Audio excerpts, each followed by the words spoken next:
Hello everyone. अभी तक हम लोगों ने डिस्कस किया था क्लास 9th का चैप्टर 1 साइंस का, that is matter in our surrounding. अभी तक हमने उसके काफ़ी सारे टॉपिक्स कवर कर लिए थे। आज हम कुछ और टॉपिक्स कवर करने जा रहे हैं। अगर आपको उसमें कुछ भी डाउट हो या कोई भी प्रॉब्लम हो रही हो समझने में तो मुझे कमेंट सेक्शन में बताइएगा। आज हम अनदर टॉपिक कवर करने जा रहे हैं, that is evaporation. Evaporation basically होता क्या है? इवेपोरेशन होता है हमारा जब लिक्विड हमारा सराउंडिंग से एनर्जी को गेन करके, हमारे जो लिक्विड के पार्टिकल्स हैं जब वो सराउंडिंग से एनर्जी को गेन करके वेपर्स में कन्वर्ट होते हैं तो उसको हम कहते हैं इवेपोरेशन। इसमें क्या होता है, particles of matter are always moving and are never at rest.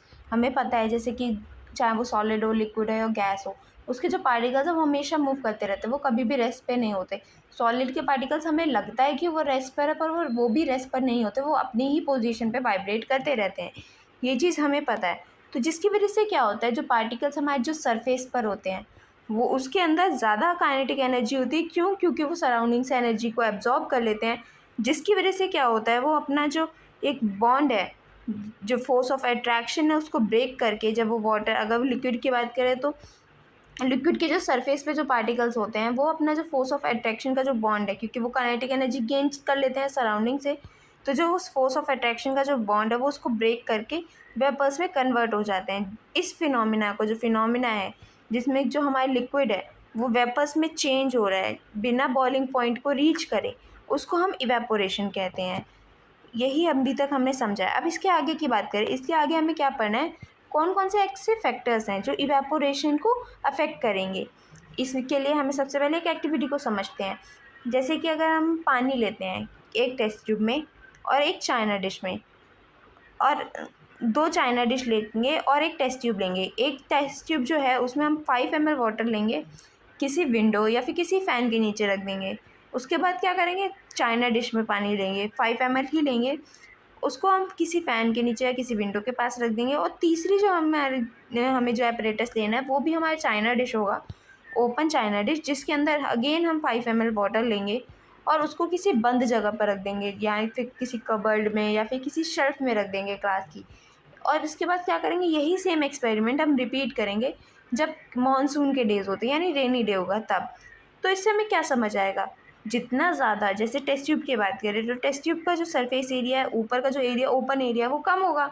तो उसकी वजह से क्या होगा, जितना कम सरफेस एरिया होगा वो उतना ही कम जो पार्टिकल्स हैं सरफेस के, वो काइनेटिक एनर्जी को गेन कर पाएंगे, और उसकी वजह से क्या होगा, उतने ही कम पार्टिकल्स एब्जॉर्ब हो पाएंगे, जिसकी वजह से क्या होगा, इवेपोरेट होने में टाइम लगेगा। अगर हम सेकंड की बात करें, जिसमें हमने ओपन चाइना डिश ली थी और फ़ैन के नीचे या फिर किसी विंडो के पास रख दी थी, जिसके लिए हमारा सरफेस एरिया भी बहुत ज़्यादा था और ओपन एरिया में रखी थी, जिसकी वजह से हमारी विंड स्पीड भी ज़्यादा थी, तो उसकी वजह से क्या हो रहा था, हमारा पानी जल्दी इवेपोरेट होगा। क्यों? क्योंकि एक तो सरफेस एरिया बढ़ गया हमारा, क्योंकि हमारे टेस्ट ट्यूब में सरफेस एरिया कम था, वो हमने चाइना डिश में जब रख दिया तो उसका जो सरफेस का एरिया है उसकी वजह से क्या हो गया, ज़्यादा से ज़्यादा जो पार्टिकल्स हैं वो हमारे सराउंडिंग के कांटेक्ट में आएंगे और एब्जॉर्ब करेंगे एनर्जी को और वेपर्स में कन्वर्ट हो जाएंगे। अब जो हमने थर्ड टेस्ट ट्यूब ली थी, मतलब थर्ड जो हमने एपरेटस लिया था वो था हमारा ओपन चाइना डिश। उसमें भी हमने 5 ml वाटर लिया था, उसको हमने रखा था एक बंद जगह पर, जिसकी वजह से क्या हो रहा था, वहाँ पर विंड का फ्लो ज़्यादा नहीं था, क्योंकि वो जगह बंद थी तो उसमें हवा बाहर से आ नहीं पा रही थी, तो जितनी अंदर की हवा थी बस वही हमारा एब्जॉर्ब कर सकती थी पानी को, उसी की एनर्जी जो है वो पार्टिकल्स एब्जॉर्ब कर सकते थे, जिसकी वजह से क्या हो रहा था, उसको इवेपोरेट होने में बहुत ज़्यादा टाइम लग रहा था। अब इसी एक्सपेरिमेंट को जब हमने रेनी डे पे परफॉर्म किया तो देखा कि हमारे तीनों जो इवेपोरेशन के जो प्रोसेसेस हैं वो बहुत ज़्यादा स्लो हो गए हैं। तीनों में बहुत ज़्यादा टाइम लग रहा है, क्योंकि हम जब पहले करा था ये एक्सपेरिमेंट तो हमने टाइम रिकॉर्ड किया था, उससे रेनी डे वाले दिन हमें बहुत ज़्यादा टाइम लग रहा है। ऐसा क्यों हो रहा है? ऐसा इसलिए हो रहा है क्योंकि जो हमारा जो एनवायरनमेंट है उसमें ऑलरेडी बारिश की वजह से बहुत ज़्यादा मॉइस्चर हो जाता है, यानी कि ह्यूमिडिटी होती है, पानी के जो पार्टिकल्स हैं वो ऑलरेडी हमारे एनवायरनमेंट में होते हैं, जिसकी वजह से क्या होता है, ह्यूमिडिटी की वजह से वो एक्सेस जो वाटर है उसको होल्ड नहीं कर पाता, तो जिसकी वजह से क्या होगा, हमारा इवेपोरेशन प्रोसेस नहीं होगा, क्योंकि हमारे जो आसपास का जो एनवायरनमेंट है, जो सराउंडिंग है, उसकी भी एक लिमिट होती है वाटर को होल्ड करने की, तो उससे ज़्यादा वाटर वो होल्ड नहीं कर सकता, इसकी वजह से हमारा इवेपोरेशन जो है वो स्लो हो जाता है। अब यही हम फैक्टर्स पढ़ते हैं एक एक करके कि कौन कौन से फैक्टर जो हैं हमारे एवेपोरेशन को अफेक्ट करेंगे। सबसे पहले था इंक्रीज इन सरफेस एरिया, जो कि हमने पढ़ा था अभी टेस्ट ट्यूब और ओपन चाइना डिश के कंपैरिजन के लिए। जब हमारे टेस्ट ट्यूब में जब सरफेस एरिया कम था तो हमारा इवेपोरेशन होने में बहुत ज़्यादा टाइम लग रहा था। वहीं जब हमने ओपन चाइना डिश में रख दिया तो सरफेस एरिया बढ़ गया, ज़्यादातर पार्टिकल जितने भी थे वो काइनेटिक एनर्जी गेन कर पा रहे थे सराउंडिंग से और ईजिली इवेपोरेट हो पा रहे थे। सेकेंड जो है वो हमारा टेम्परेचर का इंक्रीज़ है। जब हमारा टेम्परेचर बढ़ जाएगा, यानी कि जैसे हम जब पानी को गर्म करते हैं, बॉईल करते हैं, तो उसकी वजह से क्या होता है, टेम्परेचर बढ़ता है तो इवेपोरेशन ज़्यादा हो जाती है। या फिर हम इसमें तो इवेपोरेशन में हमें बॉइलिंग पॉइंट तक नहीं पहुंचाना। तो अगर हम बात करें जैसे कि गर्मी जब बहुत ज़्यादा होती है तो क्या होता है कि अगर हमारा पानी किसी भी ओपन एरिया में है तो वो ईजिली एब्जॉर्ब करेगा एनर्जी को, क्योंकि वो सन की लाइट की वजह से क्या होगा, हमारी जो पूरी सराउंडिंग है उसमें बहुत ज़्यादा हीट होती है, जिसकी वजह से जो पार्टिकल्स है वो ईजिली एनर्जी को एब्जॉर्ब करते हैं और वे इवेपोरेट हो जाते हैं। क्यों? क्योंकि उसके उस टाइम पे हमारा जो टेम्परेचर है वो बहुत ज़्यादा बढ़ जाता है सनलाइट की वजह से। अब उसके अलावा अगर हम थर्ड फैक्टर की बात करें तो वो हमारा डिक्रीज इन ह्यूमिडिटी। अगर ह्यूमिडिटी ज़्यादा होती है जैसे कि रेनी डेज़ पे, तो हमारा इवेपोरेशन का प्रोसेस स्लो हो जाता है। जैसे कि आपने घर पे भी देखा होगा, जब बारिश का टाइम होता है तो हम जब कपड़े सुखाते हैं तो उसको सूखने में बहुत ज़्यादा टाइम लगता है। ऐसा क्यों होता है?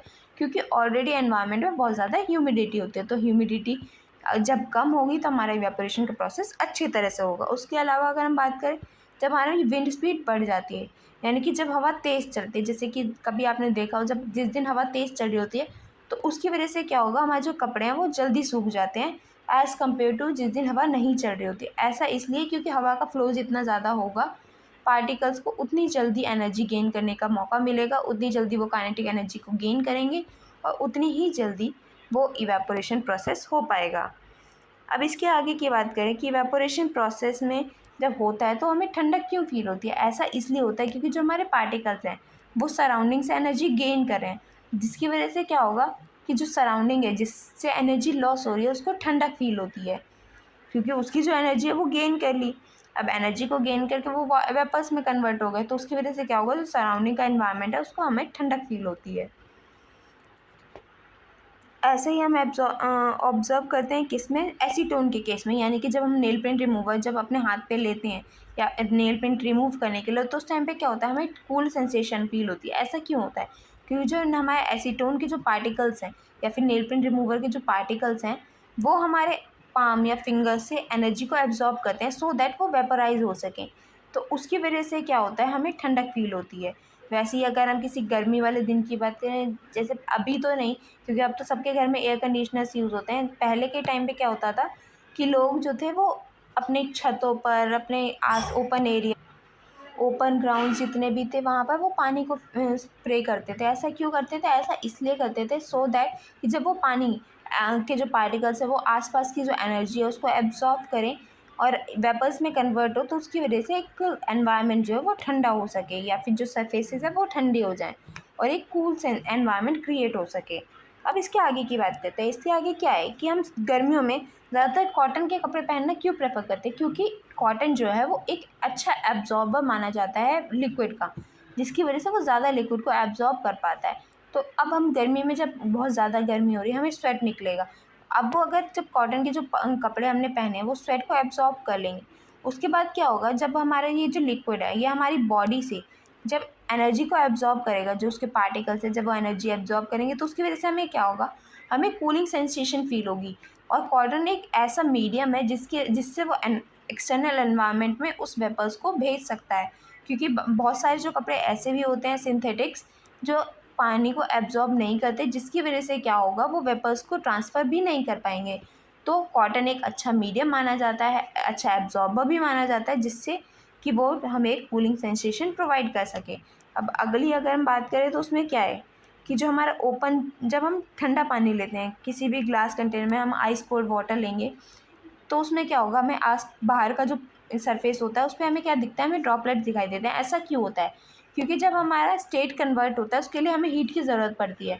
जैसे कि अब जब सॉलिड से लिक्विड में कन्वर्जन होता है तो हमें उसके लिए हीट करना पड़ता है। जब आइस को हमें मेल्ट करना पड़ता है तो हम हीट प्रोवाइड करनी पड़ती है। तो जब ये आइस कोल्ड वाटर है, ये हमारा लिक्विड में जब कन्वर्ट हो रहा होगा तो इसको भी हीट की ज़रूरत पड़ेगी। तो ये कहाँ से हीट लेगा? ये भी एक्सटर्नल एनवायरनमेंट से हीट लेगा, जिसकी वजह से क्या होगा, जो हमारे एनवायरनमेंट के जो वेपर्स हैं या जो एनवायरनमेंट में जो वेपर्स के पार्टिकल हैं वो क्या होंगे, वो कंडेंस फॉर्म में हो जाएंगे, क्योंकि उनकी हीट जो हमारा वो आइस ले लेगा। तो उसकी वजह से जो हमारे वेपर्स है वो कंडेंस होकर लिक्विड में कन्वर्ट होकर हमारे ग्लास के आउटर सरफेस पे हमें दिखाई देते हैं। ये चैप्टर ख़त्म हो चुका है। हमने आज fully chapter 1 NCERT class 9th का कवर कर लिया है। जिसको समझ आया हो वो लाइक करे, सब्सक्राइब करे चैनल को और कमेंट सेक्शन में बताए। इसके आगे के जितने भी हमारे क्वेश्चंस हैं, पूरे चैप्टर के जो इनर क्वेश्चंस हैं, जितने भी क्वेश्चंस इंक्लूडेड हुए हैं या जो बैक एक्सरसाइज के क्वेश्चंस हैं, वो हम अब नेक्स्ट वीडियो में कवर करेंगे। तो stay tuned for this part of the video.